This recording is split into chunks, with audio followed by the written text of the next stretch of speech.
Olá, olá a todos. Hoje, na sala com poesia Cult, nós temos uma convidada muito querida chamada Flávia Cortes. E a Flávia Cortes, ela é comunicóloga por formação e por profissão, e poeta por natureza. As palavras, desde a infância, sempre foram seu ambiente mais confortável. Nascida no Rio de Janeiro, passou boa parte da infância rodeada por livros. A graduação em Comunicação Social na UERJ foi uma escolha natural e a carreira desenvolveu-se na comunicação empresarial, atuando hoje como diretora de relacionamento com o cliente em curso de medicina. Frequenta os circuitos de poesia do Rio de Janeiro há 15 anos, onde encontrou na poesia falada a vocação de seus versos. Em 2013, publicou seu primeiro livro, Espanto, onde aliou os versos escritos ao CD com os poemas gravados com música, incidental. O livro contou com uma versão especial em braille, impressa para doação.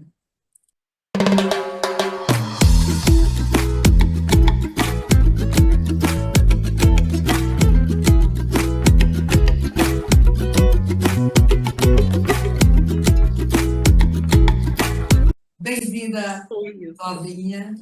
Bem-vinda, Muito Flávia. obrigada. Bem-vinda mesmo. Estou muito honrada de estar aqui. Como Obrigada. Obrigado. Bom, mas você, como comunicóloga e poeta, de natureza poeta, né? Eu nem preciso adivinhar como é que começou a poesia na sua vida, né? Então, você poderia falar um pouquinho sobre isso, como é que Claro. você realmente começou a deslanchar assim, para a poesia, que inspirou você a escrever poesia? Eu escrevo desde sempre, né? Eu escrevo versos desde a infância, mas eu não encarava isso como uma atividade poética. Era algo que eu fazia. Tem crianças que pintam, e tem crianças que desenham, e eu escrevia, certo? E assim ficou durante muito tempo, muito tempo. Mas não era algo que eu mostrasse e nem algo que eu achasse que havia de coisa mais amostrada, tu pegar uns versos e mostrar para os outros, né? Então, assim, era uma coisa, uma intimidade, não era uma coisa que eu tinha vontade de mostrar. Muito tempo depois, eu já tinha uns 40 anos, né? E uma amiga viu um poema meu e falou: Flávia, você escreve muito bem, você deveria mostrar. E eu falei: não, mas como é que eu mostro isso publicamente? Ela não faz um blog, Flávia. Eu falei, tá, mas eu vou fazer um blog, as pessoas vão ler as minhas coisas, e fico incomodada com isso. Então, na ocasião, eu escrevia sob um pseudônimo, tá?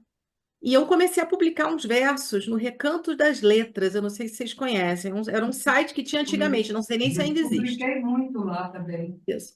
E aí as pessoas publicam ali para quem lê são poetas também, né? E as pessoas comentam e tudo. E teve uma vez que eu publiquei um verso, depois eu falo aqui, se vocês quiserem.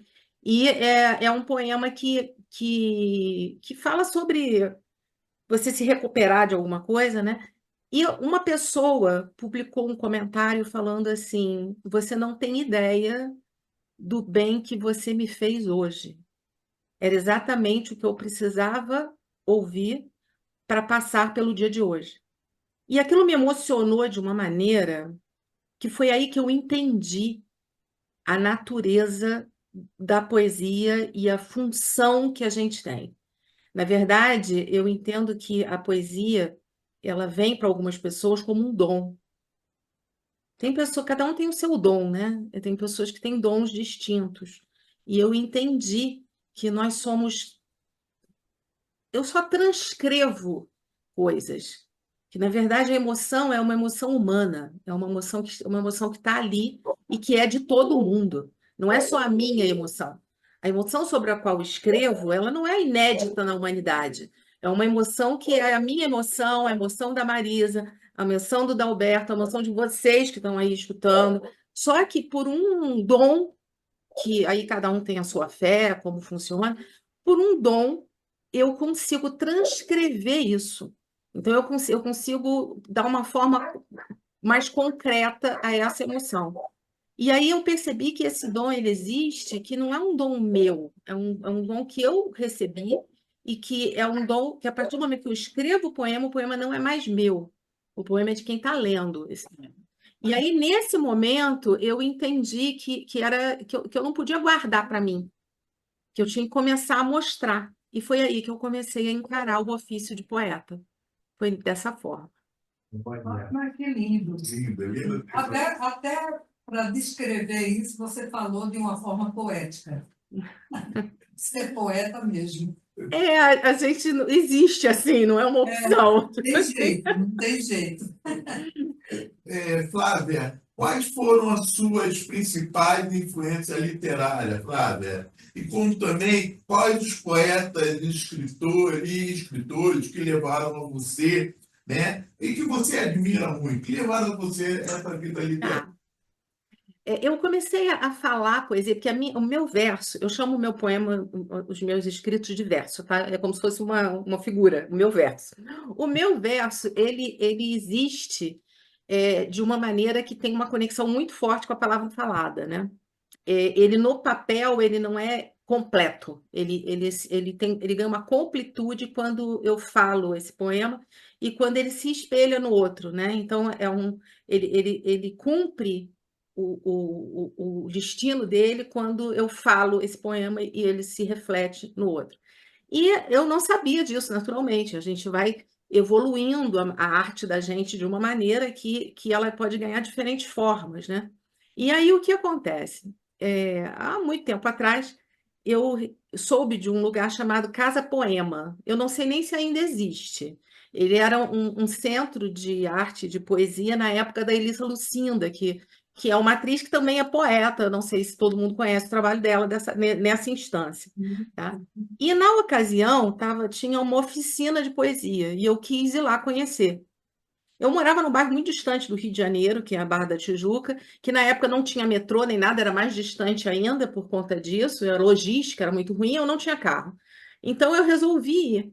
E a experiência que eu tive ali foi uma coisa assim que transcendental, uma coisa assim que eu não esperava. Eu saí de lá altamente impactada, porque as pessoas ficavam ali falando os poemas de poetas que eu conheço e que eu li, que eu vivia os livros dessas pessoas, mas elas falavam de uma maneira que não eram recitadas propriamente dita. Quando a gente fala, a gente recita um poema, mas era uma maneira que era uma poesia falada, que era uma poesia que tinha uma entonação, como se a pessoa estivesse conversando comigo através daquele verso. E isso me deu um impacto muito grande. Quando chegou na minha vez, eu não tinha ido preparada para isso. Eu falei, não, eu não trouxe nada, não, porque as pessoas falavam de cor, sabe? Não levava papelzinho. E a pessoa falou assim: não, você faz o seguinte, você diz um seu. E eu tinha acabado de escrever um poema que chama Que Idade Você Tem, que de repente eu posso falar no final, vamos ver, certo? E eu falei o poema.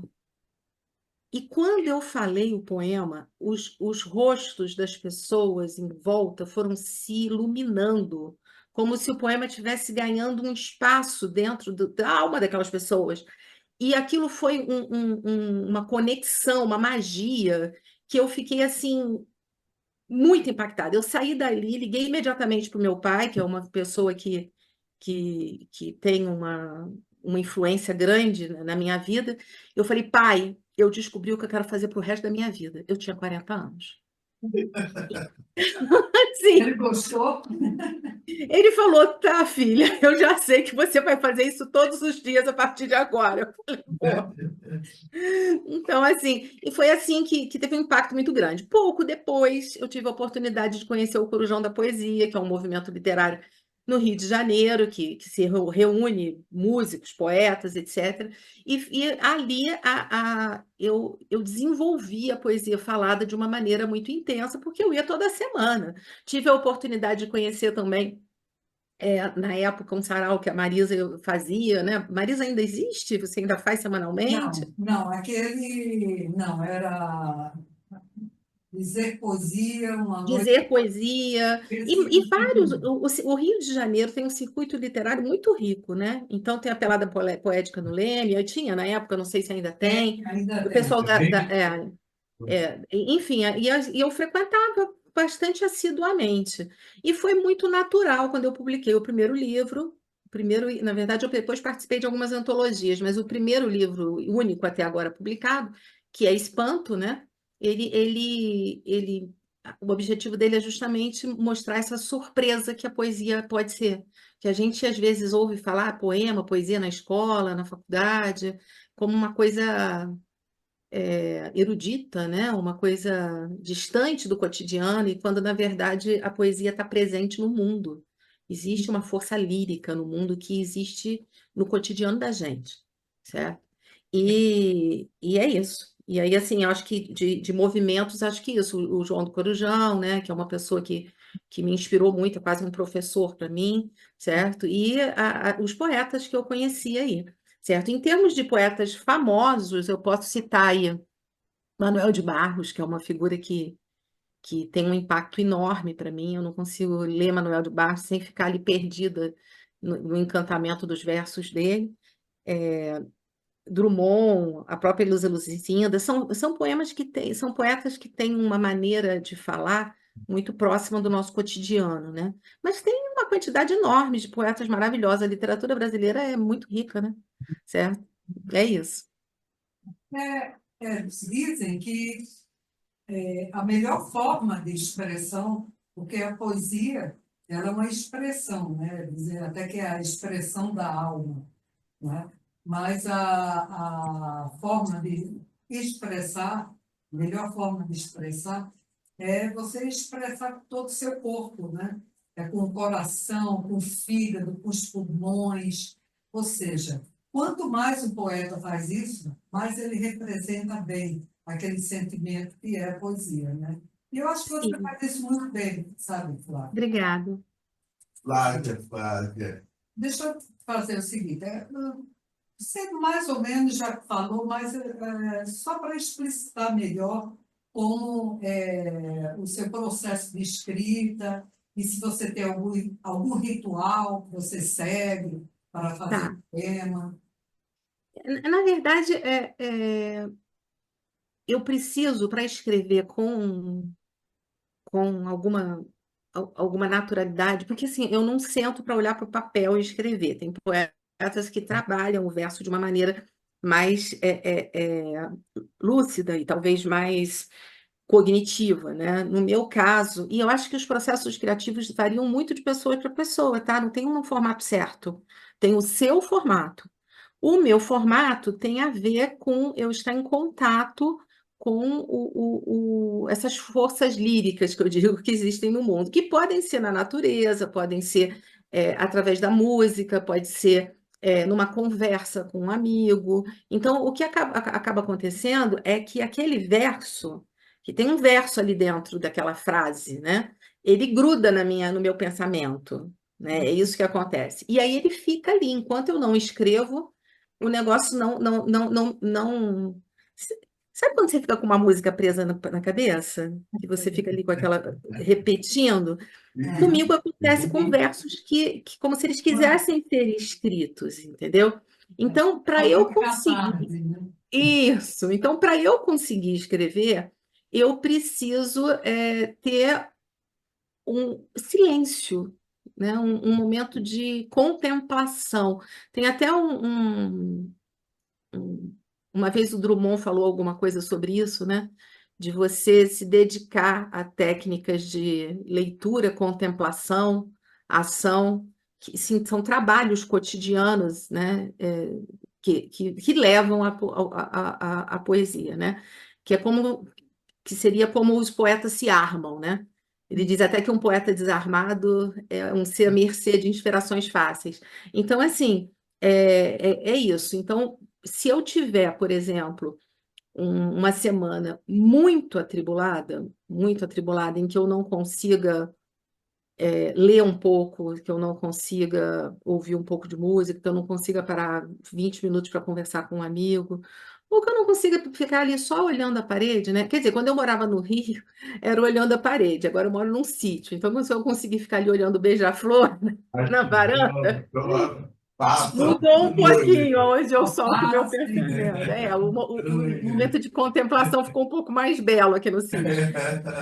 Se eu não conseguir falar e fazer isso, aí eu não vou escrever, certo? O problema é que a poesia funciona para mim como algo que move uma máquina, né? Então, como qualquer motor, se ele não é utilizado durante muito tempo, ele vai engessando.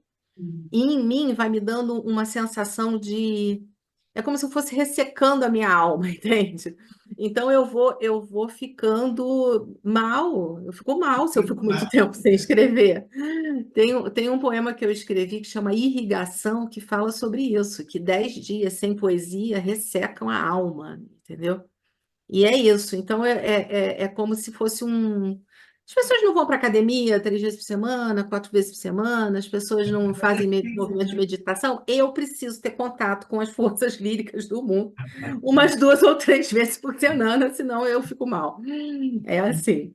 E justamente está aí a pergunta, né? Qual é o tema e o tópico das suas poesias? Qual é o tema que você tira para fazer esse trabalho, né? Teu trabalho, né? Suas obras? E também, existe assunto particular que você se destaca mais? Olha, é muito, a natureza ela é muito forte para mim, mas em geral ela se vincula a algum sentimento ou ação, ou então é muito comum você ver metáforas ligadas à natureza nos meus poemas, entendeu? Então, por exemplo, eu não vou saber o poema todo, tá? Mas tem algumas coisas assim. Não, tudo Por bem. exemplo, tem um poema que eu escrevi uma vez que fala assim: a árvore era muito antiga, a ponto de eu ter que envergar-me para admirar a cabeleira altiva suspensa 2 dezenas de metros acima da minha cabeça, certo? Então, assim, às vezes a coisa vem por conta de uma coisa muito. Isso foi um hotel fazenda que eu fui, que tinha uma árvore que parecia estar plantada ali há uns 300 anos, entende? E ela trazia uma força da história dela junto. Então, aí saiu um poema bem bonito até, que eu tenho carinho por ele. Eu não sei vocês, mas eu tenho carinho pelos meus poemas. Então, assim, eu tenho eu tenho um ciúme. carinho, eu olho para o poema e falo, quanto tempo que eu não falava esse verso, vou falar Ah, aqui. que lindo, lindo, legal. Eu tenho Tá? carinho, tenho ciúmes, tenho tudo. São É, e, filhos, né? e às vezes conversas com os amigos. Às vezes eu estou conversando sobre uma questão qualquer, né? Certo? E aí pode ser muita coisa. Tem poemas mais politizados, outros que falam sobre sociedade, né? Sobre esse movimento que a gente tem no mundo digital, que as pessoas não são completas em nada, elas fazem as coisas enquanto fazem outras coisas, então elas ficam é, divididas ao meio, né? Nada completas, né? Então, É. assim, tem poemas que são sobre emoções, sobre sentimentos, mas essa coisa do cotidiano impacta muito em mim. Então, eu tenho, por exemplo, coisas que falam sobre o ritual de fazer um café. Gente, qual é a finalidade de um poema que fala sobre um ritual do café, gente? Nenhum, né? A arte existe simplesmente para que a vida seja suportável, eu acho. Então é isso.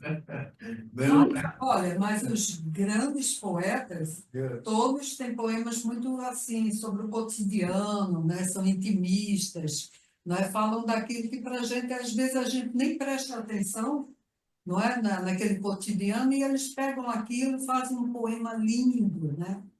é bem Como é o nome daquela poeta que fala sobre tratar um peixe à noite, para. não, a Adélia Prado. Isso é. Gente, a Leila Olli falava dela sempre. Pois é, a Leila falava muito bem. Maravilhosa. É, Adélia Prado, É. Mas o que poeta é o peixe assim, estava né? rabanadas no ar. E a mulher estava limpando um peixe, gente. O poeta é assim mesmo, tudo é motivo para fazer um poema. Tudo, tudo. A família implica comigo, que é uma coisa tipo assim, uma é, borboleta. E você está permanente grávida da poesia. Permanentemente, permanentemente.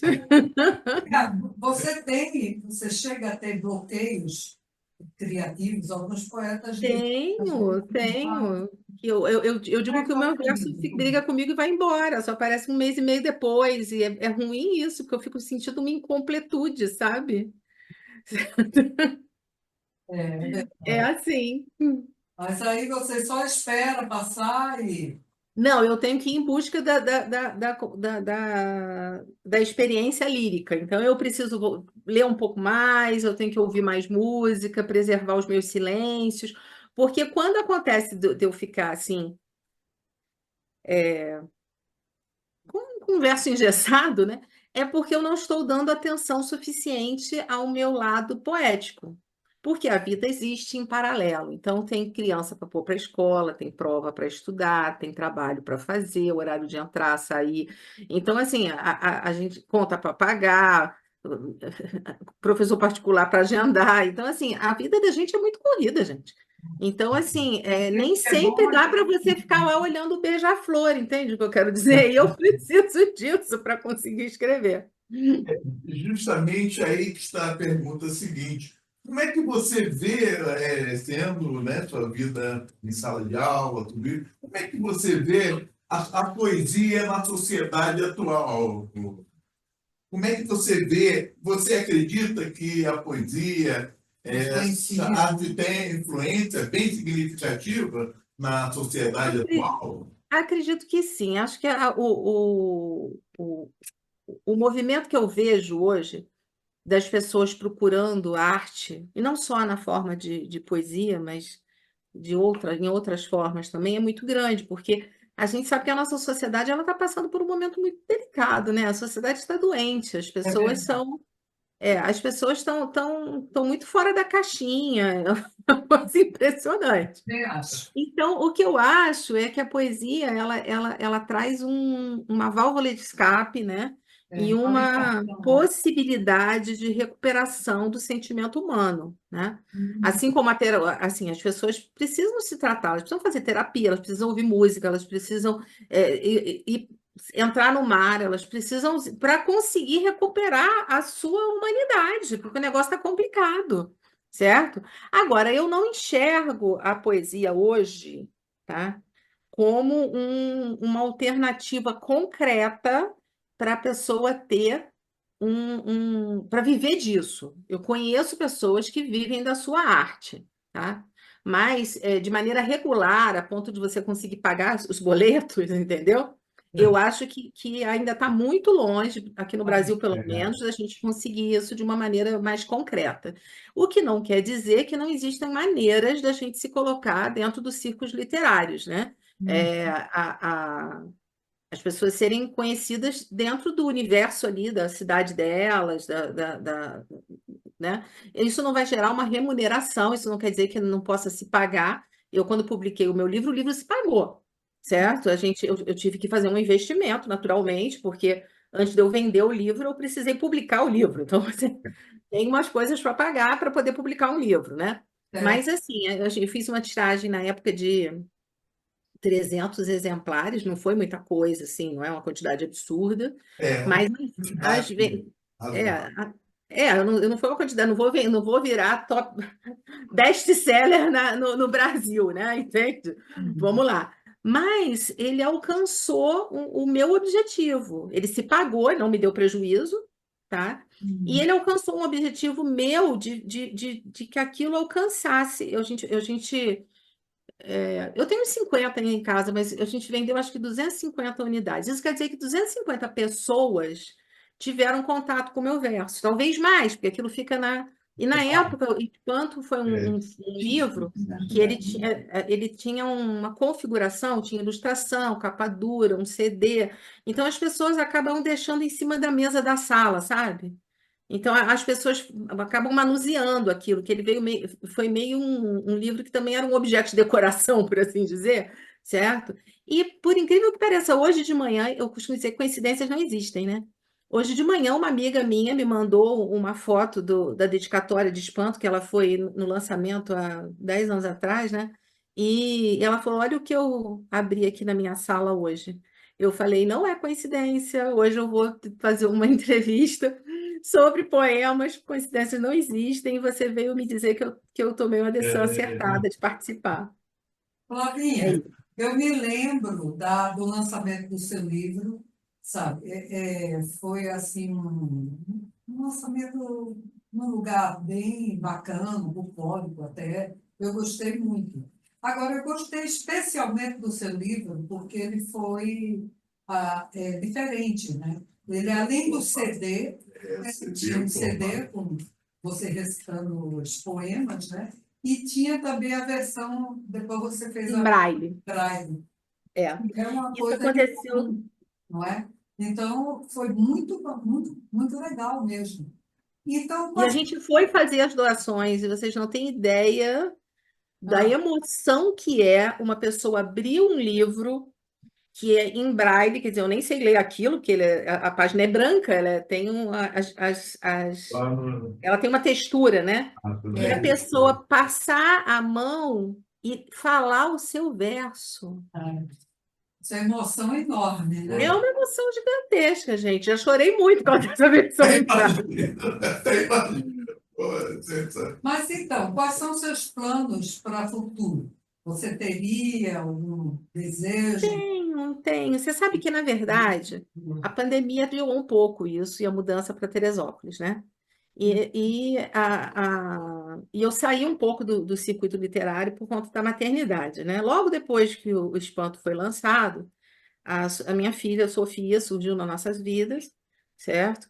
E aí já ficava complicado eu frequentar os meios literários à noite com uma criança pequena, certo? E essa coisa, mas deixa em casa e vai. Cada um vive de uma maneira, eu não conseguia, então a gente até ia nas férias escolares, mas eu sempre quis que os meus versos chegassem nas pessoas. Então, eu tenho dois livros que estão quase escritos dentro de casa, que eram os próximos dois, né, a serem escritos, a serem publicados, né? Mas eu entendo que para publicar um livro, sem eu ter que bancar a publicação de uma forma mais completa, eu tenho que estar nos meios literários, porque a gente vende os livros nos saraus, porque se depender de eu colocar numa livraria para ser vendido, já é uma coisa mais complicada. Então a gente vende os livros nos saraus e as pessoas te escutam falar um verso e falam, poxa, eu quero ouvir outro, entende? E acaba comprando ali.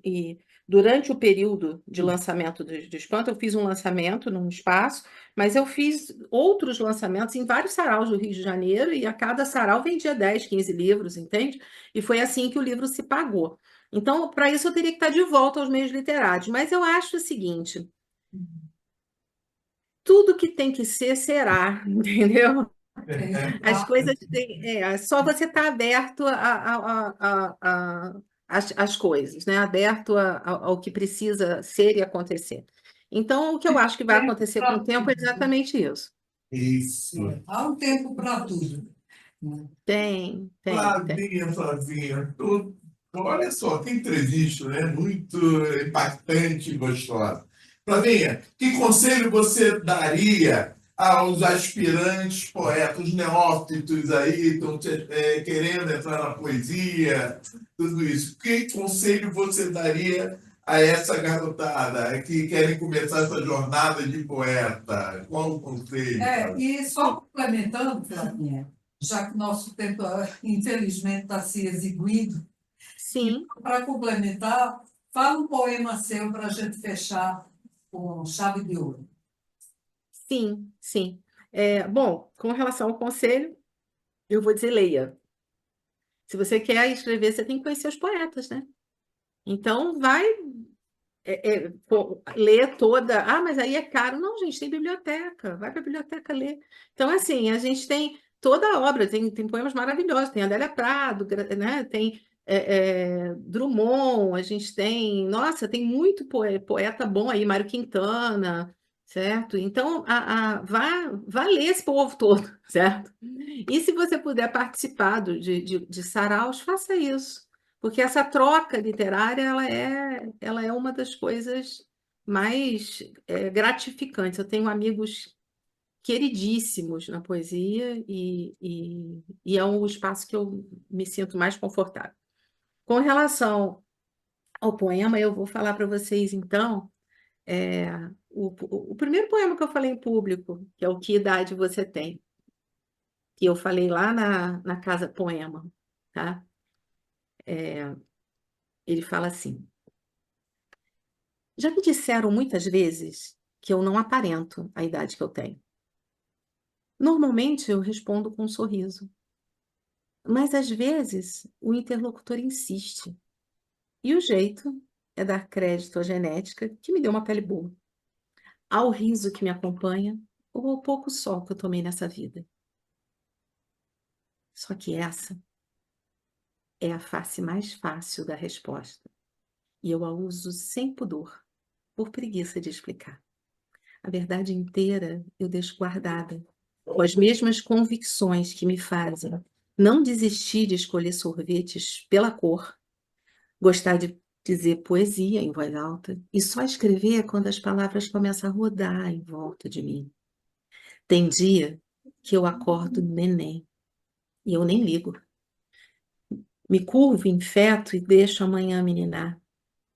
Tem hora que eu me permito velha e eu vejo cética. E aí, antes que doa, eu rodo o olho no azul e deixo a luz entrar pela retina direto até a alma. Sorrio e solto a menina. Criança, eu rio, confiante, crio. Em um minuto, mulher, eu resolvo, faço, organizo, desorganizo, desfaço, eu sinto.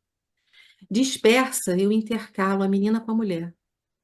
Sem precisar, sem querer, sem poder, sem saber, simplesmente por ser. É que sou eu que tenho a idade, não é a idade que me tem. É isso aí, gente. Espero que vocês tenham gostado. Ela é maravilhosa, Que gente. interpretação, que coisa gostosa. Olha, então, Começamos bem hoje, a nossa gravação. terminamos ótimo, né? É isso, começamos. Meninas, muito Ah, obrigada. Muito Agradeço muito obrigada. também. E também avisando aqui aos fãs da Flavinha e ao público geral, né, que ela vai estar na mídia, né, YouTube, Facebook, né, o poema, a entrevista e mais 5 poemas.